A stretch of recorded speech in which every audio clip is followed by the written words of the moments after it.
Vamos abrir mais uma vez a palavra de Deus, a primeira carta do apóstolo Paulo aos Coríntios, capítulo de número 10.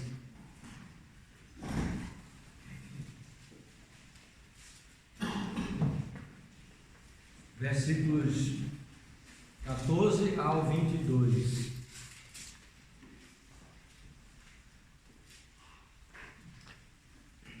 Dando continuidade então à exposição desta carta e deste capítulo, no qual o apóstolo Paulo começou a discorrer sobre o assunto aqui discorrido a partir do capítulo 8, como temos visto, e iremos relembrar um pouco antes de entrarmos propriamente no texto.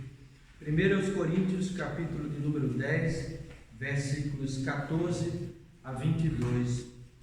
Diz assim a palavra do nosso Deus: Portanto, meus amados, fugi da idolatria. Falo como a criteriosos.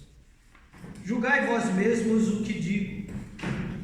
Porventura o cálice da bênção que abençoamos não é a comunhão do sangue de Cristo?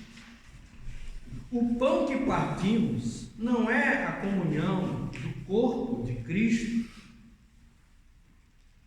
Porque nós, embora muitos, somos unicamente um pão, um só corpo. Porque todos participamos do único pão. Considerai Israel segundo a carne. Não é certo que aqueles que se alimentam dos sacrifícios são participantes do altar? Que digo, pois, que o sacrifício ao ídolo é alguma coisa? Ou que o próprio ídolo tem algum valor?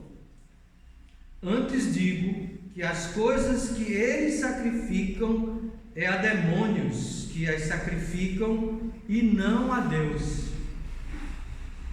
E eu não quero que vos torneis associados aos demônios. Não podeis beber o cálice do Senhor e o cálice dos demônios. Não podeis ser participantes da mesa do Senhor e da mesa dos demônios. Ou provocaremos zelos do Senhor? Somos acaso mais fortes do que Ele? Até aí, porção da palavra do nosso Deus. Oremos suplicando a Deus a iluminação do seu Espírito para o entendimento da sua palavra. Senhor nosso Deus, mais uma vez diante da tua palavra aqui lida, nós necessitamos da ação do teu Espírito sobre nossa mente, sobre o nosso entendimento, para que não somente venhamos a compreender, perceber aquilo que o Senhor nos ensina por esta porção da tua palavra, mas também aplicar a nossa mente e aos nossos corações, obedecendo e sendo instruídos naquilo que o Senhor requer de cada um de nós.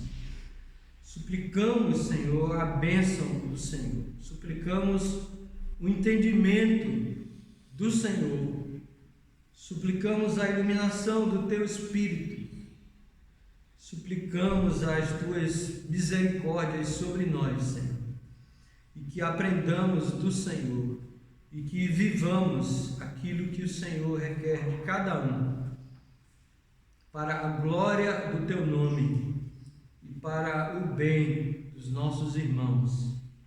Em nome de Jesus nós oramos. Amém. Amém.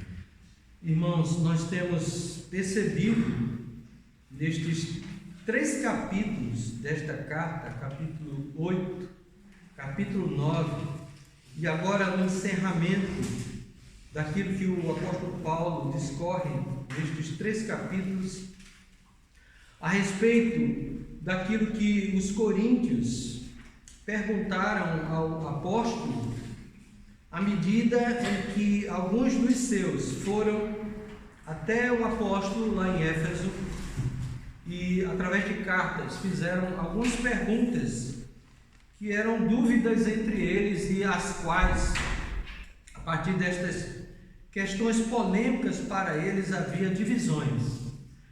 Estes 3 capítulos são capítulos que também nos falam de divisões na igreja. A divisão entre aqueles que são considerados fortes e a divisão entre aqueles que são considerados fracos. Os fortes eram aqueles que tinham a plena consciência e a plena percepção de que comer carne sacrificada aos ídolos não era nenhum problema, pois a carne por si só não constituía nenhuma questão religiosa que o impedisse de comer daquela carne, mesmo que ela tivesse vindo dos templos pagãos e estivessem à venda nos mercados. Não era qualquer problema para estes irmãos que tinham uma consciência mais robustecida, mais amadurecida. Outro grupo de irmãos eram aqueles que são chamados de fracos. Eles tinham todo um contexto familiar com aquela prática pagã de oferecer aquelas carnes aos ídolos dos templos pagãos. Portanto, na mente deles havia uma relação entre o comer carne sacrificada a ídolos e a adoração aos ídolos. No capítulo 8, em especial no versículo número 4, e no versículo número 10, o apóstolo Paulo deixa claro para estes irmãos que, de fato, aqueles irmãos que tinham uma consciência mais robustecida tinham razão a dizer que o ídolo não era nada, na verdade era fruto da imaginação humana, e que, portanto, a carne oferecida ao ídolo não comprometia a relação deles com o único Deus vivo e verdadeiro, pois não havia outro Deus senão o Deus de Israel, o Deus da igreja, o Pai do Senhor Jesus Cristo, aquele que nos deu do seu Santo Espírito. Portanto, não era problema. Entretanto, os irmãos que tinham a consciência mais amadurecida quanto a estas questões deveriam humildemente considerar os irmãos de consciência fraca. E em virtude da familiaridade deles com o ídolo, eles acabavam por serem impulsionados, incentivados a comer daquelas carnes e, por terem uma consciência fraca, acabavam pecando, pois eles tinham um entendimento de que eles de fato estavam, ao comer daquela carne, de alguma maneira tendo relação com os ídolos. E pecava ele, e pecava o irmão de consciência forte, por não considerar o irmão de consciência fraca. Paulo, portanto, orienta os irmãos de consciência forte, de robustez em sua fé e muito bem fundamentada, de que eles considerassem aquele irmão e evitassem comer daquela carne perante estes irmãos, para que eles não viessem a pecar, que eles fossem humildes e considerassem, pois comer daquela carne não iria contribuir com a sua espiritualidade. Assim como não comer, eles não seriam prejudicados na sua santidade, em virtude de ser algo indiferente, que eles fizessem como o apóstolo Paulo fez. E o apóstolo Paulo então dá o exemplo dele próprio.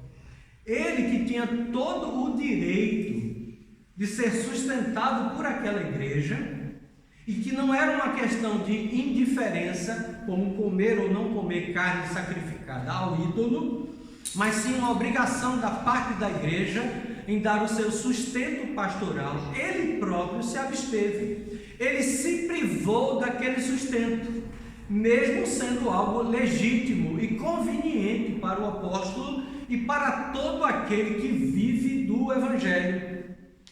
Ele próprio se privou disto, ele próprio não fez questão, para que não fosse um impedimento ao anunciar o Evangelho àqueles irmãos, e que eles não viessem a julgar Paulo como um mercenário. Então, em prol do bem daqueles próprios coríntios, ele se privou e ele teve que trabalhar com as próprias mãos, se privando de algo que era legítimo. Portanto, ele era um exemplo a ser seguido. Até então, o apóstolo Paulo ele não dá respostas diretas a respeito de se haveria problema em se dirigir ao templo pagão e lá, na festividade pagã, naquele culto pagão, os cristãos estarem conjuntamente com aqueles amigos, colegas, conhecidos no templo, que estavam a adorar o ídolo que eles achavam existir, e os crentes estavam em sua companhia, se isso era de fato um problema ou não. Paulo não dá essa resposta no capítulo 8, nem no capítulo 9. Ele se limita única e exclusivamente a dizer que o ídolo não é nada e que a carne sacrificada ao ídolo nada é. Mas ele não entra em detalhes. A sua preocupação inicial é mostrar que nós devemos, para com os nossos irmãos, respeitar as suas fraquezas. E como lemos na nossa liturgia, nós nos esvaziarmos até dos nossos privilégios e direitos, de acordo com a nossa consciência e de acordo com a nossa liberdade que nós temos em Cristo, e que, portanto, considerassem o irmão. Ele se limita a falar deste impedimento em certas circunstâncias. Mas aqui no capítulo 10, ele de fato vai dar uma resposta direta a respeito de 3 circunstâncias nas quais nós podemos ou não podemos comer a carne sacrificada a ídolos. E ele vai deixar claro que não é em virtude do ídolo, porque de fato o ídolo não é nada. Não é em virtude de uma carne contaminada, porque de fato a carne não é coisa nenhuma comê-la ou deixá-la de comer. Portanto, ele vai responder a respeito de comer aquela carne sacrificada perante os templos pagãos daquela época em que os coríntios estavam sendo convidados e perante os seus amigos. Ele vai dar resposta a respeito de se comprar a carne no mercado e levar para casa e comê-la. Ele também vai dar resposta a respeito de nós sermos convidados por amigos pagãos a irmos em sua casa e comermos juntamente com ele, mesmo que aquela carne tenha vindo de um templo pagão. Então são essas 3 questões que ele vai responder aqui. Do versículo 14 até o versículo 22, ele vai se limitar a dar resposta a respeito de se comer carne sacrificada a ídolos em templos pagãos. Então essa é a sua primeira resposta. Como já mencionei, o apóstolo Paulo ele não dá uma resposta conclusiva no capítulo 8. Ele se limita apenas a dizer que o ídolo não é nada e a carne nada é. Mas aqui há um outro motivo pelo qual eles não devem participar com os seus amigos pagãos perante um templo ou perante as festas daqueles ídolos.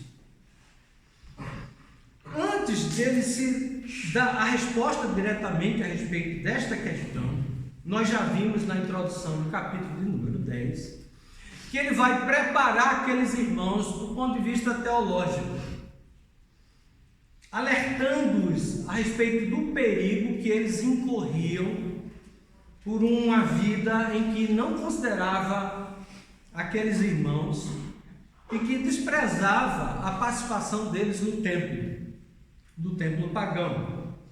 Ele vai falar que Israel, embora tenha sido batizado ao passar pelo Mar Vermelho, Israel, embora tenha de forma sobrenatural sido alimentado pelo Senhor, não obstante, a maioria deles foi rejeitado pelo Senhor, foi desprezada pelo Senhor, ficou no deserto, espalhado, muitos, milhares e milhares de mortos, em virtude de terem murmurado, em virtude da idolatria, em virtude de terem provocado o Senhor, em virtude da prostituição. Apesar de terem sido batizados, apesar de participarem daquela ceia de forma sobrenatural, Deus os rejeitou. Deus rejeitou a maioria. E por que o apóstolo Paulo fala a respeito disto com relação a Israel do Antigo Testamento? Porque ele quer alertar os coríntios que, embora tenham sido batizados, embora eles participassem da ceia do Senhor, se eles vivessem uma vida de idolatria, se eles vivessem uma vida de prostituição, se eles vivessem a tentar a Deus, se eles vivessem a murmurar diante de Deus, eles incorriam no mesmo risco da igreja do Antigo Testamento de serem desprezados pelo Senhor, rejeitados pelo Senhor. E aqui ele vai trazer mais argumentos a respeito disto. E o primeiro, aquilo que primeiramente nós podemos observar como algo de importância para nós, é o fato de que o apóstolo Paulo, ele nem sempre dá uma resposta direta. Ele primeiro dá a doutrina, o ensino à igreja. E com base no seu ensino teológico, na doutrina, é que ele parte para a prática. Então é do pensamento para a ação, é sempre assim. Do pensamento para a ação, da doutrina para a prática.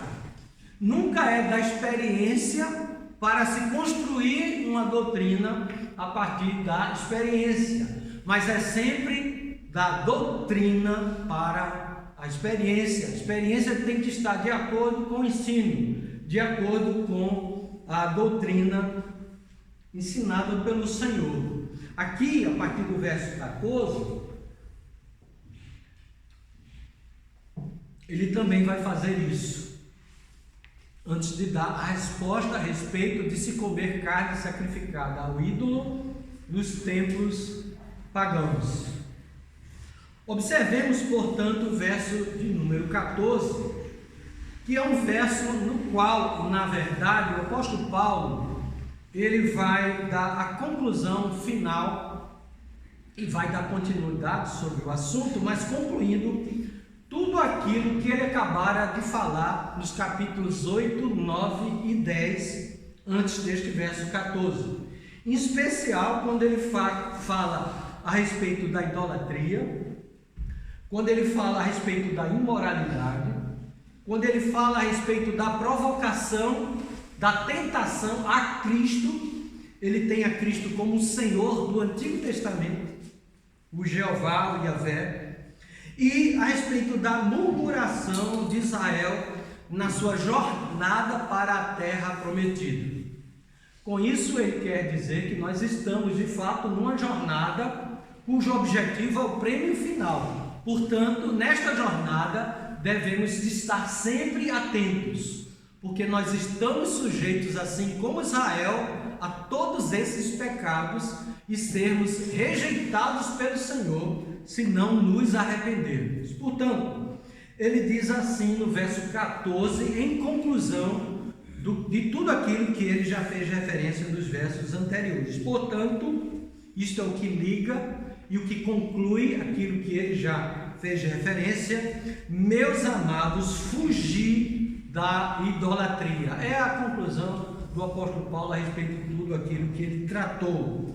Observe que, apesar de todas as advertências, de todos os puxões de orelha que o apóstolo Paulo faz para com os coríntios, ele continua a tratá-los de amados, mostrando um afeto pessoal dele para com aqueles irmãos, mostrando também humildade e aquilo que é próprio de um pastor, não propriamente de um teólogo por teólogo, mas acima de tudo de um pastor que ama as suas ovelhas e que por amor as instrui, e que por amor as adverte.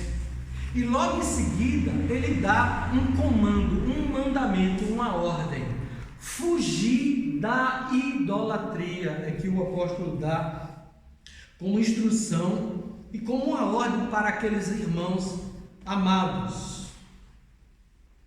O apóstolo Paulo, ele utiliza o verbo fugir, porque na verdade Israel fez de forma contrária.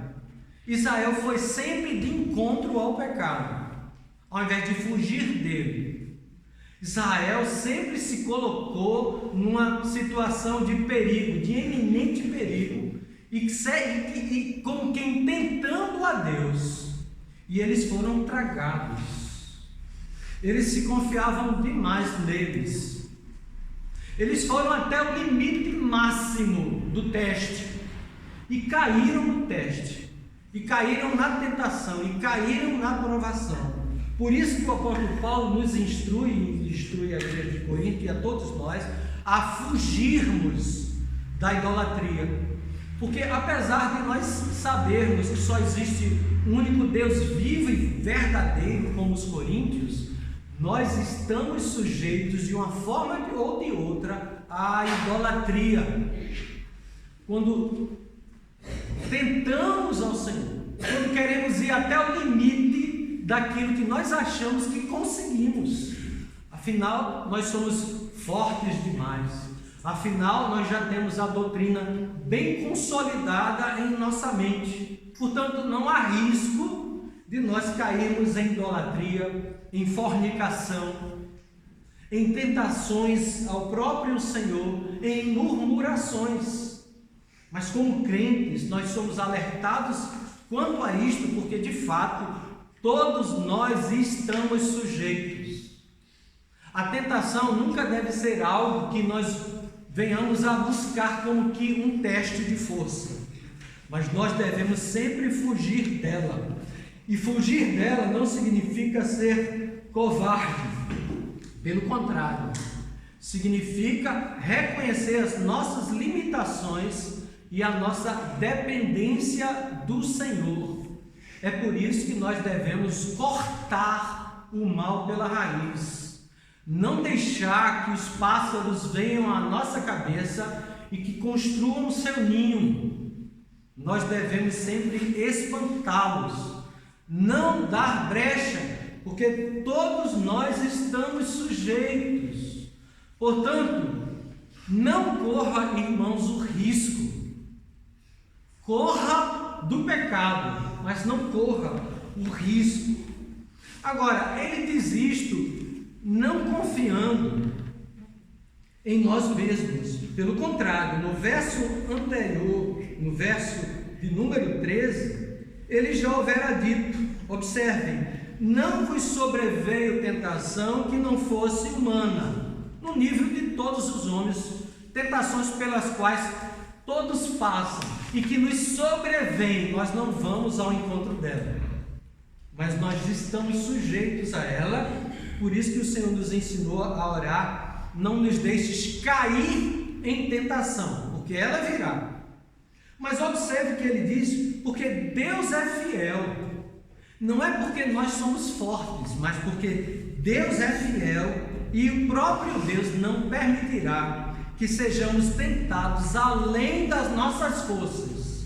Em virtude de Deus ser fiel e não permitir que sejamos tentados além das nossas forças, é que nós devemos fugir da idolatria. Observe que a força está sempre no Senhor e não em nós mesmos.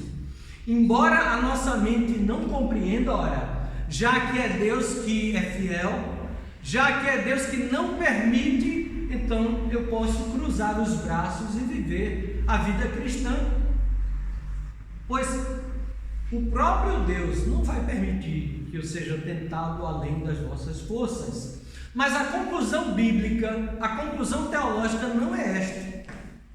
Estranhamente é fugir da idolatria, porque Deus é fiel e não permitirá que sejais tentados além das vossas forças. Pelo contrário, juntamente com a tentação que vem até o vosso encontro, e que o próprio Deus, do ponto de vista de provação, sempre nos conduz a ela, vos proverá livramento, de sorte que a possais suportar, diz o apóstolo Paulo. Então observe que isso é um estímulo para nós, porque não depende de nós, depende do Senhor. Mas ao mesmo tempo exige de nós ação, exige de nós aquilo que de fato é uma ordem: fugir da idolatria. A partir do versículo 15, então, é que o apóstolo continua, e agora sim, ele vai dar a resposta que tanto aguardávamos sobre participar das festas pagãs e comer da carne sacrificada a ídolos. Ele vai falar isto do verso 15 até o verso 22 e depois continuará, se Deus quiser. Não dará tempo hoje, nós iremos continuar a partir da próxima semana. Ele já havia dado a essa questão, como já vos falei, uma resposta ainda que parcial. Observe o versículo de número 10 do capítulo 8 até o verso de número 13.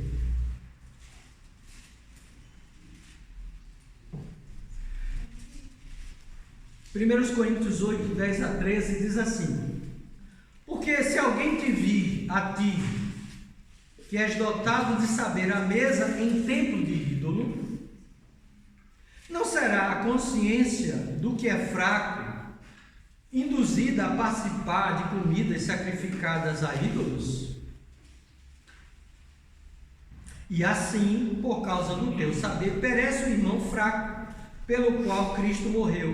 Deste modo, pecando contra os irmãos, golpeando-lhes a consciência fraca, é contra Cristo que pecais. E por isso, se a comida serve de escândalo a meu irmão, nunca mais comerei carne, para que não venha a escandalizá-lo. Então Paulo coloca aqui que o motivo pelo qual o irmão de consciência forte deveria se abster de comer da carne sacrificada ao ídolo era em virtude do irmão de consciência fraca, e ele não dá resposta quanto a ir ao templo pagão se alimentar daquela carne sacrificada a ídolo. Ele não dá resposta.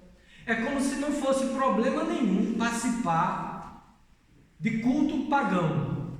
Obviamente isso não é verdade, mas o apóstolo Paulo está aqui a preparar ainda os irmãos. E o primeiro motivo que ele dá aqui é simplesmente o motivo de não ferir, levar o meu irmão a um escândalo, a um tropeço.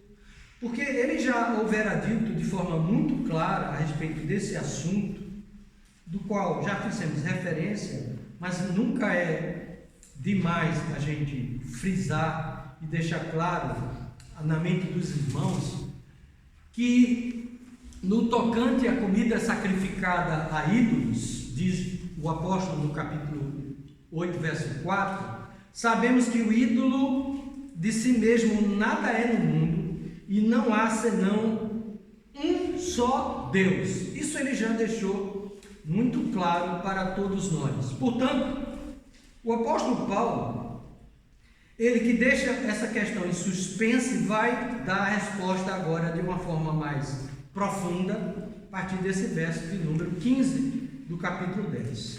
Falo como a criteriosos, diz ele: julgais vós mesmos o que vos digo. Porventura, o cálice da bênção que abençoamos não é a comunhão do sangue de Cristo? O pão que partimos não é a comunhão do corpo de Cristo? Porque nós, embora muitos, somos unicamente um pão, um só corpo, porque todos participamos do único pão. Considerai Israel segundo a carne. Não é certo que aqueles que se alimentam dos sacrifícios são participantes do altar? Que digo, pois, que o sacrificado ao ídolo é alguma coisa? Ou que o próprio ídolo tem algum valor? A resposta é não. De fato, ele já houvera dito que o sacrificado ao ídolo não é coisa alguma. ou que propriamente o ídolo não tem qualquer valor. Entretanto, apesar da resposta já dada com relação a me abster em virtude do irmão, havia uma outra questão aqui a ser considerada, e é isso que ele vai fazer.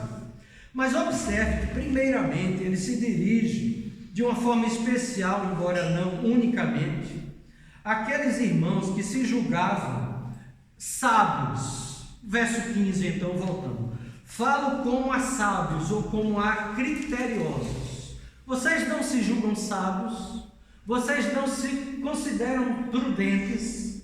Eu falo como a quem fala a pessoas como vocês, sábias e prudentes e criteriosas, e deixo o julgamento para a vossa consciência.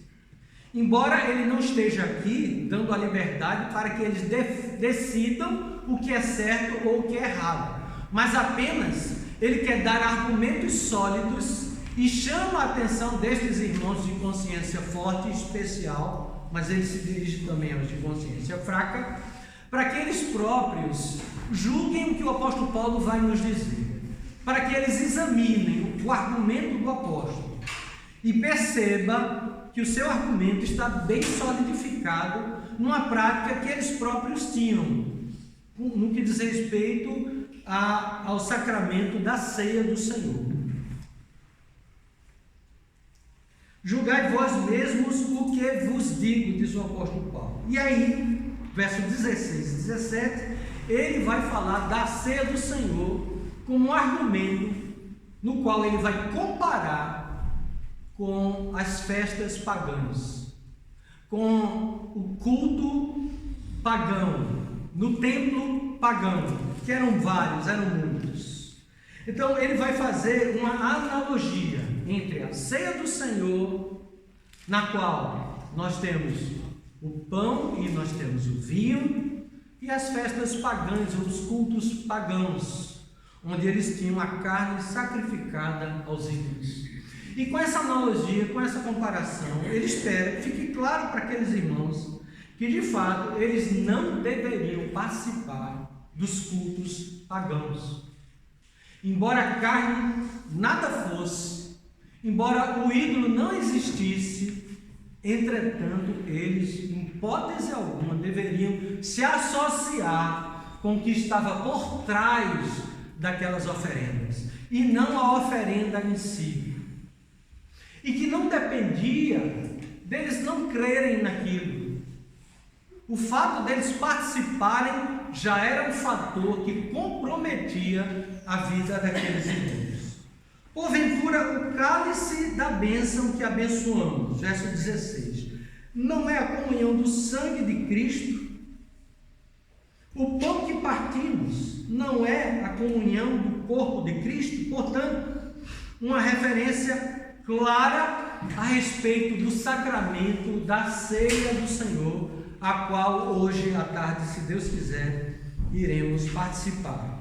Observe que o apóstolo Paulo, ele faz referência ao cálice inicialmente e depois ao pão. Este argumento, ele inverte a forma litúrgica com a qual nós fazemos, primeiro o pão e depois é o vinho, porque o apóstolo Paulo vai discorrer sobre a ceia do Senhor propriamente no capítulo 11. Nós lá chegaremos, se Deus quiser. Mas aqui a sua preocupação é outra, e a sua preocupação é uma preocupação mais do ponto de vista teológico. Então, tanto faz ele colocar o cálice primeiro e o pão depois. Mas quando ele fala a respeito do cálice, ele fala do cálice da bênção que abençoamos, ou em outras palavras, aquele cálice que é separado do seu uso comum para um uso religioso, e conhecido como o pão ou o cálice, melhor dizendo, da bênção que abençoamos, onde no Evangelho vai ser intercalado. É aquele cálice no qual nós damos graças a Deus. Então, não é simplesmente o vinho do uso comum, mas algo que é separado exclusivamente, não somente para lembrarmos daquilo que o Senhor fez em nosso favor, mas isso tem uma relação espiritual. Isso nos serve de alimento espiritual, embora que como símbolo. Diferentemente do entendimento dos luteranos e dos católicos romanos, o vinho não se transforma em sangue literal do Senhor, nem em pão no seu corpo literal, como é o pensamento luterano e o pensamento católico romano, mas sim, nós temos um envolvimento espiritual com aquele elemento simbólico. É com esta comparação que ele vai argumentar contra a participação dos coríntios nos templos dos ídolos. Porventura o cálice da bênção que abençoamos, ou seja, que deixa de ter aquele uso comum, não é a comunhão do sangue de Cristo?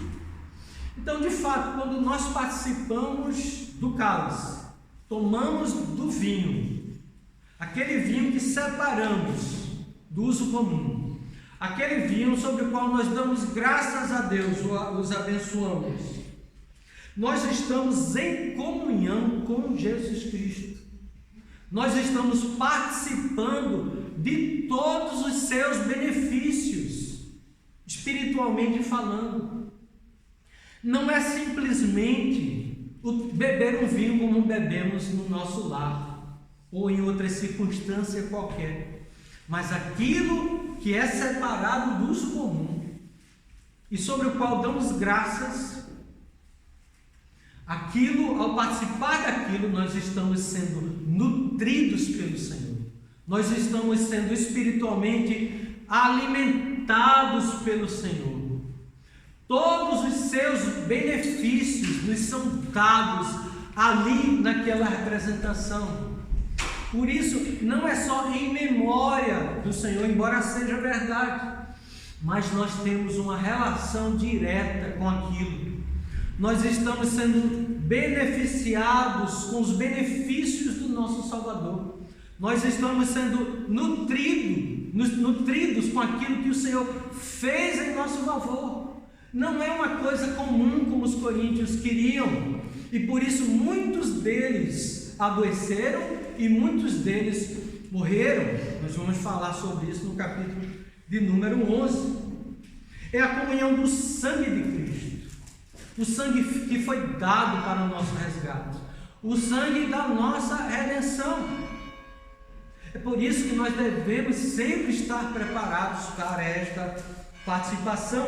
O pão que partimos não é a comunhão do corpo de Cristo. Ele se fez carne e habitou entre nós, no seu próprio corpo. Quando nós nos alimentamos do pão da ceia do Senhor, nós estamos sendo nutridos, alimentados pelo próprio Senhor, que é o pão da vida. E todos os benefícios da sua morte, e da sua vida, e da sua ressurreição, nos são atribuídos, porque nós participamos, nós estamos em comunhão com o nosso Salvador, de uma forma especial, quando comemos daquele pão, também assim como bebemos do cálice. Mas não é uma participação na natureza divina, é uma participação na natureza humana de Cristo, por isso que ele se fez carne.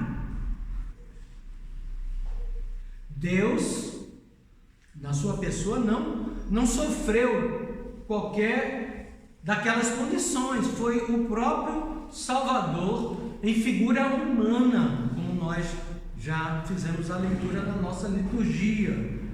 Então, a sua natureza humana é atribuída a nós como um pacto feito por Deus em nosso favor.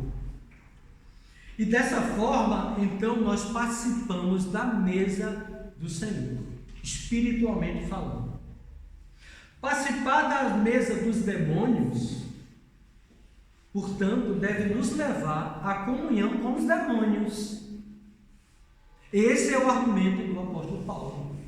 Assim, quando participamos da ceia do Senhor e temos participação em comunhão com o corpo do Senhor, com o sangue do Senhor, os coríntios que porventura participassem dos cultos idólatras, eles estavam tendo comunhão com os demônios.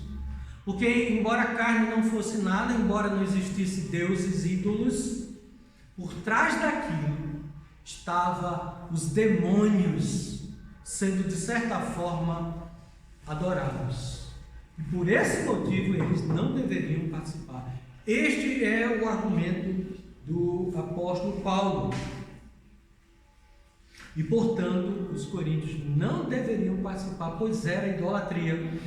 Agora, observe, mesmo que eles tivessem a consciência de que não existia ídolo, de que a carne por si só não era nada, mesmo que eles crescem no único Deus vivo e verdadeiro, Pai do nosso Senhor Jesus Cristo, embora eles tivessem esta consciência, só o fato deles estarem ali com aqueles pagãos, eles estavam comungando daquilo que era oferecido aos demônios.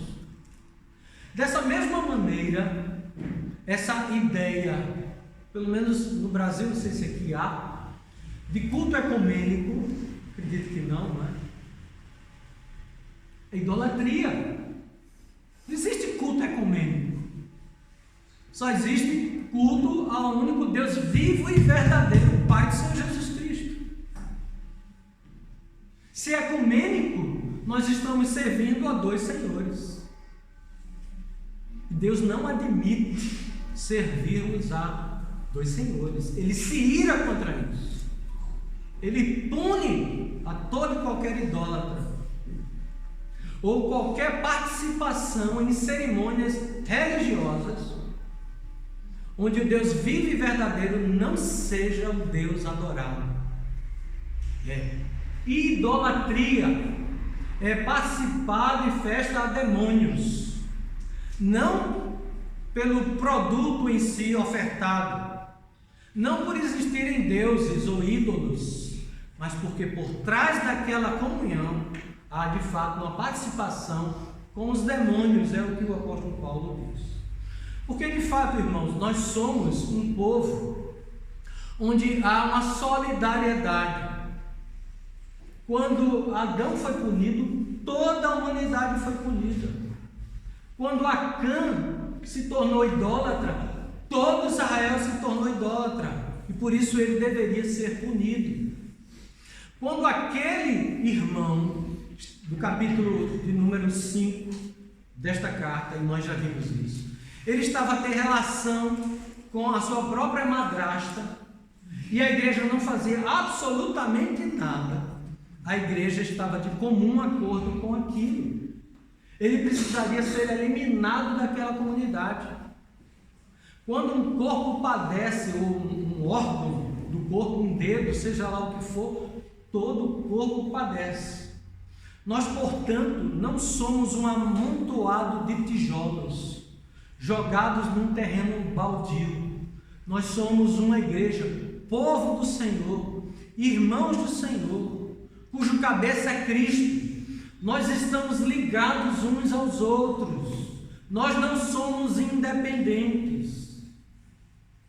E principalmente nós estamos unidos a Cristo.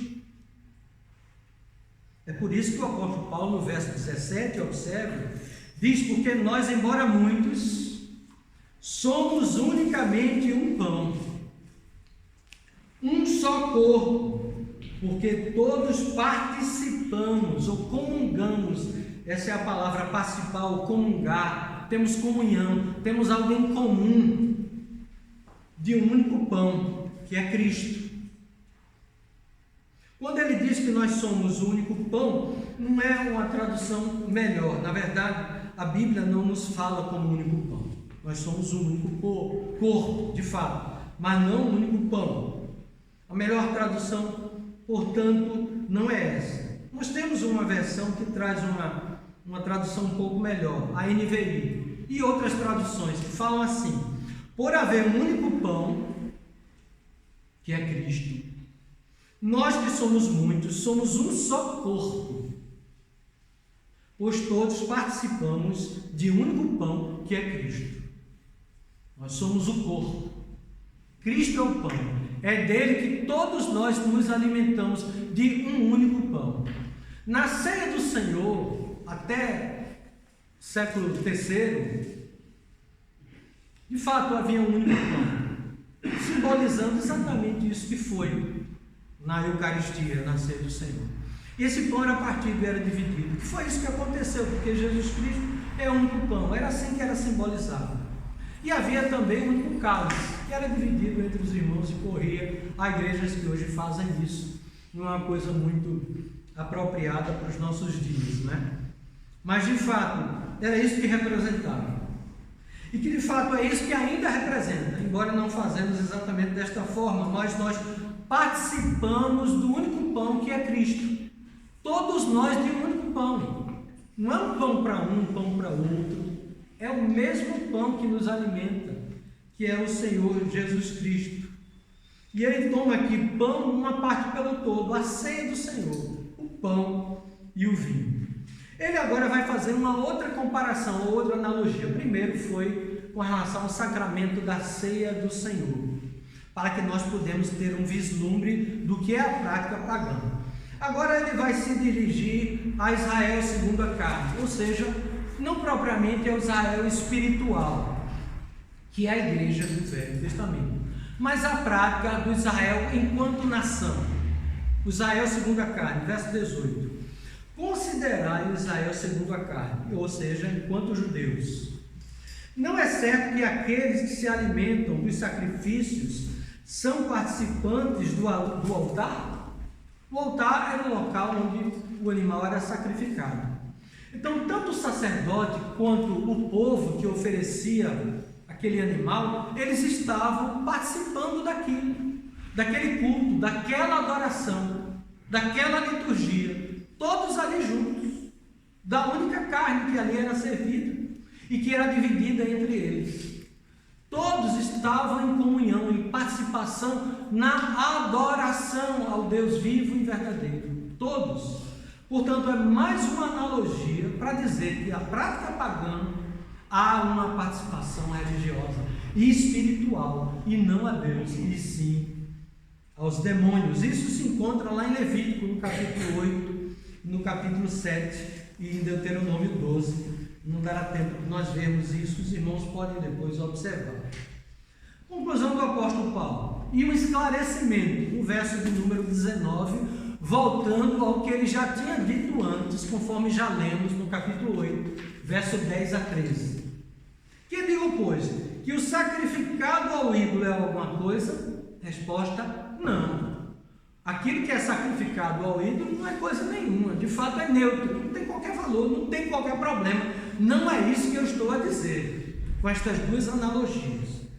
Ou que o próprio ídolo tem algum valor? Também não. Ídolo não tem valor nenhum. Aquilo é fruto da imaginação humana.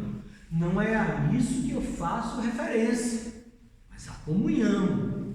Observe o que ele diz no verso 20. Antes de, esclarecendo, o que é que eu quero dizer com estas analogias? Antes de que as coisas que eles sacrificam é a demônios que as sacrificam. Verso 20. E não a Deus. E eu não quero que vos torneis associados aos demônios. Vocês estão se associando com os demônios. E que comunhão pode haver entre a luz e as trevas? Que comunhão pode haver entre o crente e o descrente? Isto é uma associação. Você está participando de algo que é odiado por Deus. É uma associação aos demônios. E eu não quero que vos torneis associados aos demônios. E como eu já falei, isso não depende do entendimento de vocês que são sábios, de que o ídolo não é nada, de que a carne sacrificada ao ídolo não depende disso. Mesmo que vocês tenham esta consciência, queira ou não queira, vocês estão se associando com os demônios. Agora, ele também não quer dizer que ao participar da ceia do Senhor, qualquer um pode participar, indistintamente, independente de consciência. Não. Na participação da ceia do Senhor, nós recebemos os benefícios do Senhor pela fé. Se não houver fé, não há benefício. Pelo contrário. Muito pelo contrário. É ameaça de morte, é maldição. É por isso que nós devemos zelar pela ceia do Senhor. E quem participa dela. Mas o apóstolo Paulo não está ainda a falar sobre esse assunto. Deixemos para o capítulo de número 11, verso 17 em diante, daqui a uns 4 a 5 domingos, se Deus quiser. Verso 21. Veja a incongruência. Veja que não pode haver serviço a dois senhores. Não podeis beber o cálice do Senhor e o cálice dos demônios. Não podeis ser participantes da mesa do Senhor e da mesa dos demônios. Portanto, com relação estritamente à carne em cerimônias religiosas, a resposta do apóstolo é não. Não coma aquela carne. Não pela carne, não pelo ídolo, mas porque vocês estão a associar naquela cerimônia religiosa, nessa circunstância, ao serviço prestado a demônios. E por último, o apóstolo Paulo, ele deixa bem claro que fazendo assim e aplicando isto às nossas vidas, ele diz: ou provocaremos zelos do Senhor. Somos acaso mais fortes do que ele? Você pode porventura colocar a sua cabeça na boca do leão, achando que não há risco nenhum? A sua mão na boca de um jacaré, achando que você é forte demais para resistir? Ou provocaremos ciúme do Senhor, zelo do Senhor pelo seu povo, de maneira que ele próprio venha a punir. E Paulo diz isso com base no ensino do Antigo Testamento. Deuteronômio 32, 21. A zelo me provocaram com aquilo que não é Deus. Com seus ídolos me provocaram a ira. Portanto, eu os provocarei a zelos com aquele que não é povo, com louca nação, os despertareis a ira, diz o Senhor. Porque um fogo se acendeu no meu furor, e arderá até o mais profundo do inferno, consumirá a terra e suas messes, e abrasará os fundamentos dos montes. É um tom, de fato, ameaçador da parte do Senhor. Agora, irmãos, para encerrar, este tom ameaçador da parte do próprio Senhor é uma advertência para o nosso bem, não é para o nosso mal. Ele próprio, ele nos concede da sua força, da sua bênção. Ele próprio age com misericórdia para conosco, mas ele faz isso única e exclusivamente em Cristo Jesus. Portanto, irmãos, não é motivo para o desespero, pelo contrário, é motivo para buscarmos mais e mais o Senhor. É motivo para sabermos que todos nós temos relação uns com os outros. E como comemos do pão e bebemos do cálice, todos juntos estamos bebendo de um único cálice. e de um único pão, todos nós. Todos nós recebemos os benefícios de Cristo em nossa vida. Todos nós, sem exceção, aqueles que se arrependeram dos seus pecados, que entregaram a sua vida ao Senhor Jesus Cristo, que vivem em comunhão com Ele, que foram batizados como símbolo, como um sinal de introdução do povo de Deus na comunidade de Israel, Israel espiritual. Portanto, Jesus Cristo já fez tudo isso em nosso favor. Isso não depende de nós, não depende de quem quer, mas de Deus usar misericórdia. Então nele nós temos segurança, nele nós temos como progredir na nossa fé cristã. Nele nós temos todos os benefícios em Cristo Jesus, o nosso Senhor, o pão da vida, o pão que nos foi dado pelo próprio Senhor. Então é só nele que nós podemos nos firmar. Mas isso não é motivo para cruzarmos os braços, mas fugirmos da idolatria. Pois Ele é fiel e não permitirá que sejamos tentados além das nossas forças. É uma promessa que Ele nos faz. Ele nos faz porque Ele é fiel. Não é fiel a mim, ao que eu quero, ao que eu desejo. Ele é fiel a Ele mesmo, ou seja, aquilo que Ele promete, Ele faz. Seja bênção, seja maldição. Mas aquilo que Ele promete, Ele faz. E aqui nesse contexto, a sua promessa é que Ele não permitirá que sejamos tentados além das nossas forças, porque Ele é fiel. E em Cristo Jesus, nós temos essa esperança. Para a glória de Deus Pai e não para a nossa própria glória. Portanto, não participemos de qualquer atividade pagã, pois mesmo que tenhamos plena consciência, em virtude da fortaleza que é a nossa doutrina, nós incorremos sérios riscos de sermos sucumbidos pelo mundo. Não seja negligente com isso, e assim, como família de Deus, glorificaremos o seu santo nome. Amém. Amém.